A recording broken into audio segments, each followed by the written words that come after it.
Good day, everyone. We are the Group 8 and we are tasked to discuss the Atlas. By the way, I am Aljas Jasmine. I am tasked to discuss to you the description of Atlas.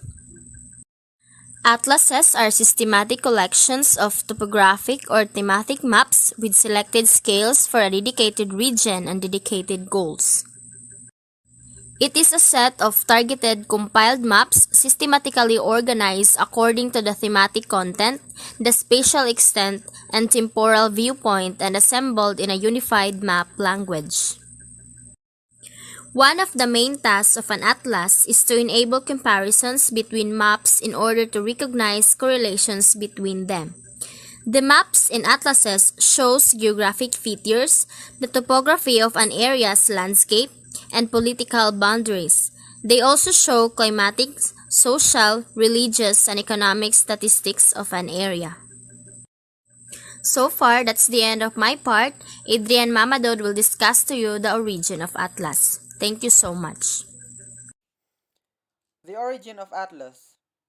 In the origin of Atlas, we're gonna talk about where Atlas was created, when it was created, who created Atlas, why it was created, and how it came to be. When and where is Atlas created? It was created on May 22, 1570 in Gilles Capins de Diest in Antwerp City, in Belgium. Who created Atlas and why created? It was created by Abraham Ortelius and Gerardus Mercator.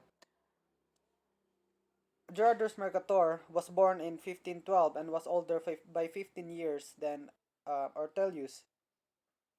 He was a mathematician and innovator and also a cartographer. What is a cartographer? A cartographer is the one who collects data and analyzes geographical data into a publishable map. In short, we can call a cartographer a map maker. Abraham Ortelius, on the other hand, is an engraver. He was an artist and craftsman.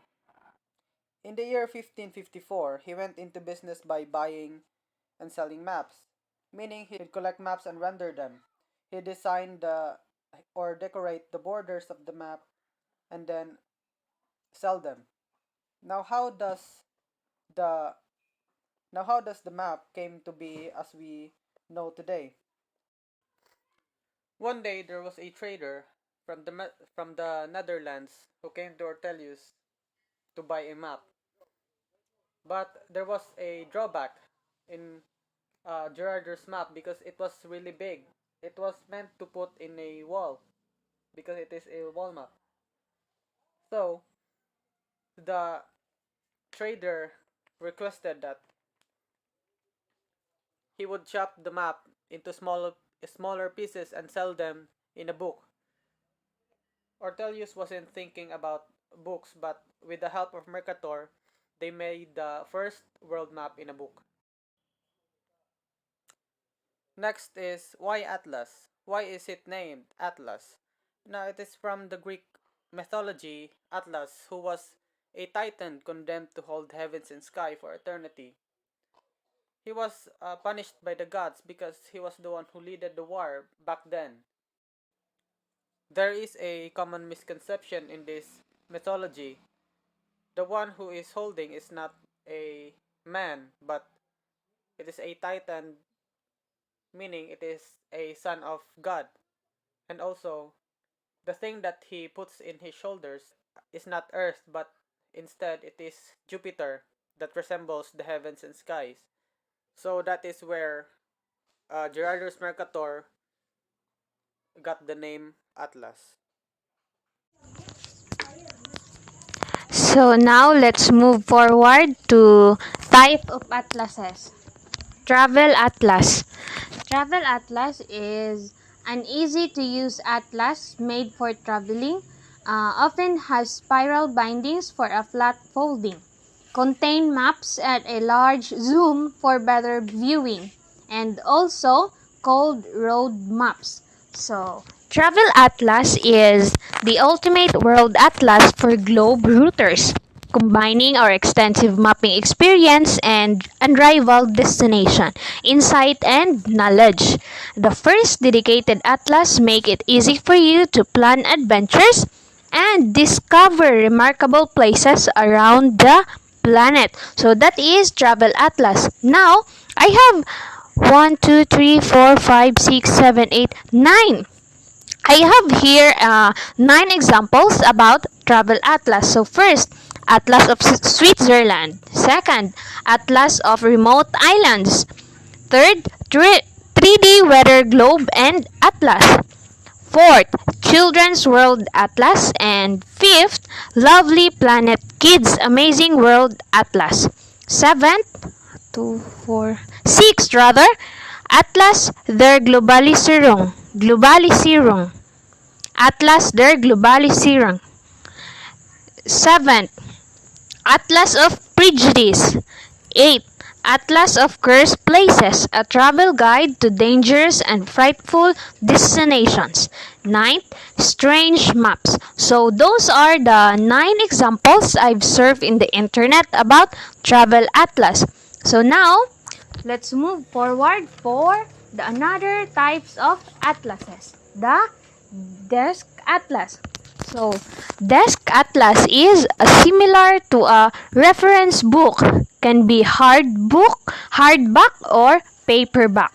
So, the Desk Atlas of the United States is an intriguing book of maps, history, facts, and symbols of each of the 50 American states. So, I have here examples about this atlas. So, information for each state include summary of climate, geography and features, state quarters, flags and seals, date of statehood, mottos and symbols. So, those are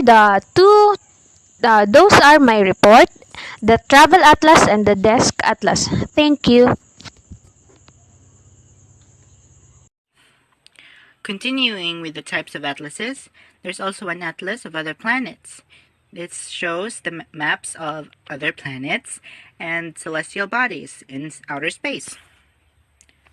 This one has maps of Mars, and they are in book form. This one is an online atlas developed by National Geographic.